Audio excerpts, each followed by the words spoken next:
Assalamualaikum warahmatullahi wabarakatuh. Alhamdulillahirabbil alamin. Wassalatu wassalamu ala asyrafil anbiya'i wal mursalin wa ala alihi wa sahbihi ajma'in. Amma ba'du. Pertama-tama, marilah kita panjatkan puja dan puji syukur kehadirat Allah Subhanahu wa taala yang telah melimpahkan rahmat, taufik, hidayah serta inayahnya kepada kita semua, sehingga kita bisa berkumpul di tempat yang insya Allah mubarak ini dalam keadaan sehat walafiat. Salawat dan salam mari kita panjatkan kepada Nabi Agung, Nabi besar, Nabi Muhammad Sallallahu Alaihi Wasallam. Semoga beliau senantiasa ditempatkan oleh Allah Ta'ala di sisinya sebagai pemimpin umat yang memperoleh derajat yang paling tinggi di akhirat. Amin. Hadirin yang berbahagia, pada kesempatan ini saya akan menguraikan tentang kisah kelahiran Nabi. Mengapa kita memperingati Maulid Nabi Muhammad SAW? Sebelumnya, mari kita mengingat kembali bagaimana gambaran masyarakat jahiliyah. Bahwasanya sebelum Islam datang di Jazirah Arab, bangsa Arab hidup pada zaman penuh kebodohan, penuh kebebasan, yaitu hidup berbuat sekehendak hatinya, di mana masyarakat pada zaman itu dikenal sebagai masyarakat jahiliyah, yaitu masyarakat yang bodoh karena tidak mengenal Allah Subhanahu wa taala. Mereka menyembah berhala, melakukan perampokan, penganiayaan, perjudian, mabuk-mabukan, dan perbudakan meluas di kalangan bangsa Arab. Mereka memperlakukan budak tanpa berberi kemanusiaan. Bahkan anak perempuan dianggap pembawa sial karena dianggap merendahkan martabat keluarga. Pada waktu bangsa Arab masih dalam kegelapan, kekacauan, dan kebobrokan moral, lahirlah Nabi Muhammad SAW sebagai rahmatan lil alamin, yaitu rahmat bagi semesta alam. Seperti kita ketahui bersama, bahwasanya Nabi Muhammad SAW lahir di kota Mekah pada malam Senin tanggal 12 Rabiul Awal tahun Gajah, atau pada tanggal 20 April 571 Masehi. Ayahnya bernama Abdullah bin Abdul Muthalib dan ibunya bernama Siti Aminah Az-Zuhriyah. Dan pada saat ini kita telah memasuki bulan Rabiul Awal tahun 1426 Hijriah atau bulan Maulid, berarti bulan kelahiran Nabi Muhammad SAW yang tentunya sedang kita peringati bersama dan diperingati oleh seluruh umat Islam. Ada banyak sekali keanehan dan kejanggalan yang mengiringi kelahiran sang bayi.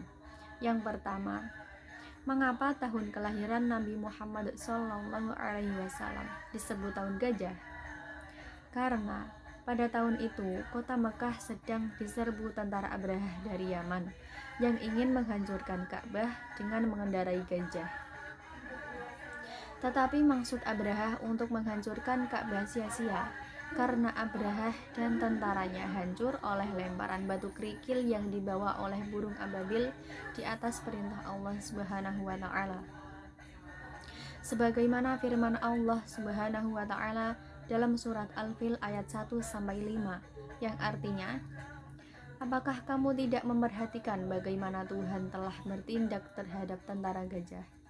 Bukankah Dia telah menjadikan tipu daya mereka untuk menghancurkan Ka'bah itu sia-sia? Dan Dia mengirimkan kepada mereka burung yang berbondong-bondong, yang melempari mereka dengan batu yang berasal dari tanah yang terbakar. Lalu Dia menjadikan mereka seperti daun-daun yang dimakan ulat. Kejanggalan yang kedua yaitu sang ibu Siti Aminah. Ketika melahirkan sang bayi tersebut, sang bayi memancarkan cahaya keluar yang menerangi ke arah istana di Syam, atau yang sekarang kita kenal sebagai Suriah.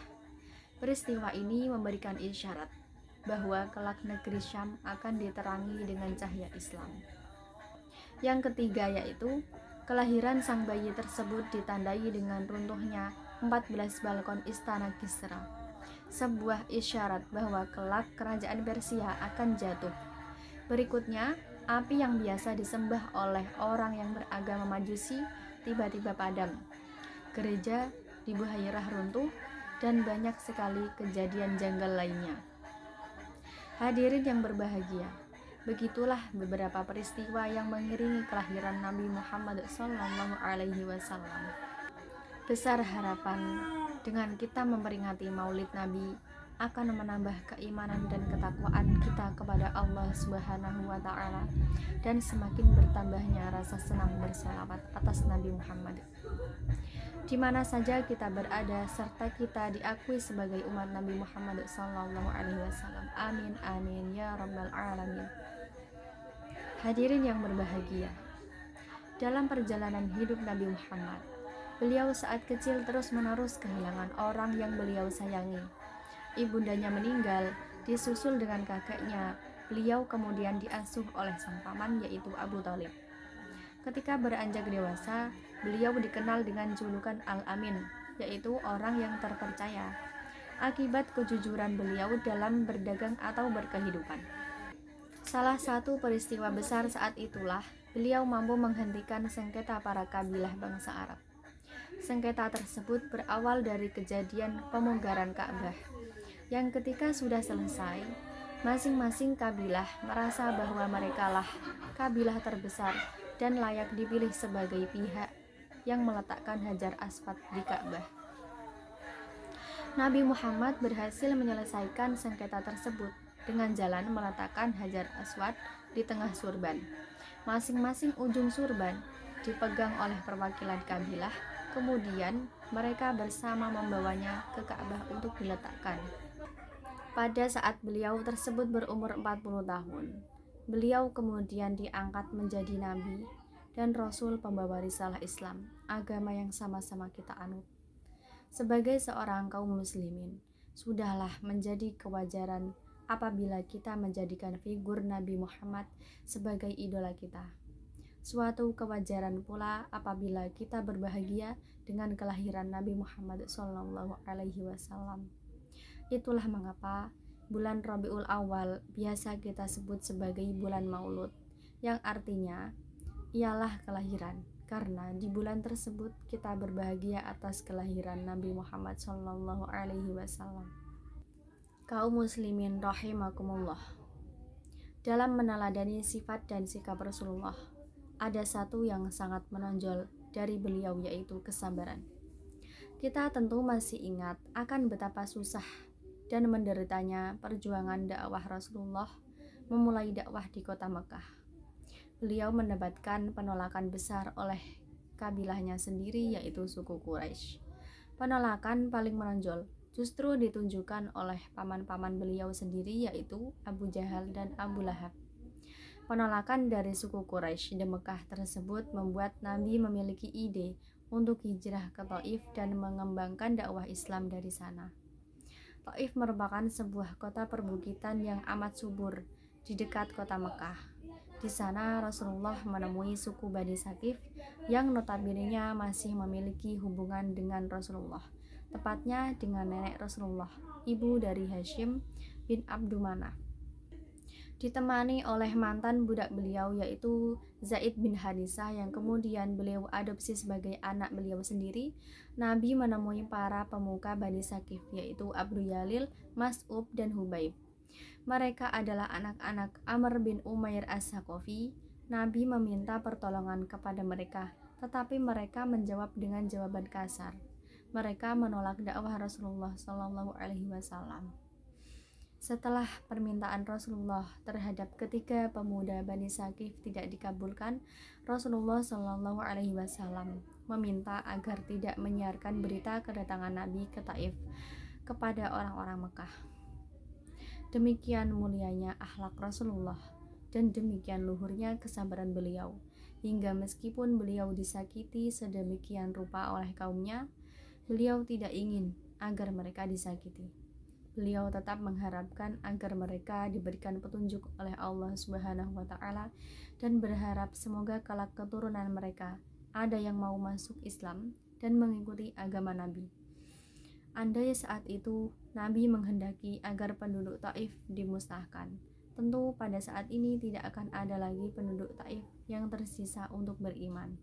Kesabaran Nabi ternyata menghasilkan buah yang luar biasa. Kejadian yang terjadi berikutnya adalah bukan hanya penduduk Mekah dan Taif yang beriman, namun bahkan penduduk Nusantara pun juga beriman. Kita, bangsa Indonesia, yang terpisah jarak ribuan tahun dan ribuan kilometer dari Rasulullah, saat ini bisa beriman, bisa mengikuti agama Rasulullah semata-mata karena buah dari kesabaran Rasulullah Shallallahu Alaihi Wasallam dalam berdakwah. Akhirnya, semoga kita semua bisa meneladani kesabaran Rasulullah Shallallahu Alaihi Wasallam dan bisa dikumpulkan bersama beliau kelak di hari kiamat. Amin ya Rabbal Alamin. Hanya itu yang dapat saya sampaikan. Semoga bermanfaat bagi kita semua. Dan akhirnya, tiada gading yang tak retak, tiada satupun yang sempurna. Walaupun kecil, pasti ada cacat dan celahnya. Untuk itu, bila ada kata-kata yang tidak berkenan, saya mohon keikhlasan hati untuk dimaafkan. Akhirul kalam, billahi taufiq wal hidayah, waridhoi wal inayah. Wassalamualaikum warahmatullahi wabarakatuh.